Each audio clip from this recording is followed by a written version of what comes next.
Hi, this is Dr. Hasina, fetal medicine consultant, Chennai. இன்னைக்கு நம்ம பார்க்க போறது low lying placenta. Placenta அப்படினா என்ன? அது வந்து ஒரு நஞ்சு. Placenta வந்து மதரையும் ஃபீட்டஸையும் கனெக்ட் பண்ற ஒரு இம்பார்ட்டன்ட்டான ஒரு டிஷ்யூ. ஸோ இப்போ லோ லைங் பிளசண்டான்னு உங்கள் டாக்டர் ஏதாவது சொல்லியிருந்தாங்க அப்படின்னா என்னன்னு ஃபர்ஸ்ட் பார்க்கலாம். லோ லைங் பிளசண்டானா நஞ்சு வந்து கீழே இருக்கிறது, ஓகே, அதாவது க்ளோசர் டு சர்விக்ஸ்.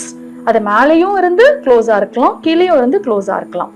அதோட ப்ராப்பர் கட் ஆஃப் வந்து 2.5 மில்லிமீட்டரோ 0.25 சென்டிமீட்டர்னு சொல்றது. இப்போ இதுதான் கர்ப்பப்பை வாயினா பிளசண்டா இங்க இருக்குன்னு நினைச்சுக்கோங்க. இதுக்கும் இந்த கர்ப்பப்பைக்குள்ள டிஸ்டன்ஸும் 2.5 மில்லிமீட்டருக்கு மேல இருந்துச்சுன்னா அது லோ லைங் கிடையாது.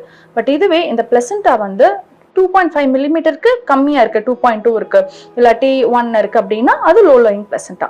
சில சமயம் பிளசண்டா கம்ப்ளீட்டா இதை வந்து கவர் பண்ணும் அப்படின்னா கம்ப்ளீட்லி கவரிங் தான் இன்டர்னல் லாஸ்ன்னு சொல்லுவாங்க. இது வந்து பிளசண்டா ப்ரீவியான்னு சொல்றது. ஸோ இந்த மாதிரி ஏதாவது இருந்துச்சுன்னா சில பேருக்கு ஸ்பாட்டிங் இருக்கும், ப்ளீடிங் இருக்கும், அந்த மாதிரி சிம்டம்ஸோட வருவாங்க. அப்ப டிவிஎஸ்ஆ ஸ்கேன் பண்ணும்போது நம்ம கண்டுபிடிக்கலாம். பெட்டர் டிரான்ஸ் அப்டாமினலா அடி வழியா அப்படின்னு பார்க்கும்போது நம்ம டிரான்ஸ்வெஜினல் எக்ஸாமினேஷன் இன்னும் கிளியர் கட்டா நம்மளுக்கு நல்லா கிளியரா தெரியும். ஏன்னா அந்த இடத்துல நம்ம சர்விக்ஸ் இன்னும் டீப்பா பார்க்கலாம், பிளசண்டாவோட எட்ஜையும் நம்ம டீப்பா பார்க்கலாம். That is more important. வரி பண்ணிக்க வேண்டாம். லோ லைங் பிளசண்டாக்கு நிறைய மேனேஜ்மெண்ட்ஸ் இருக்கு.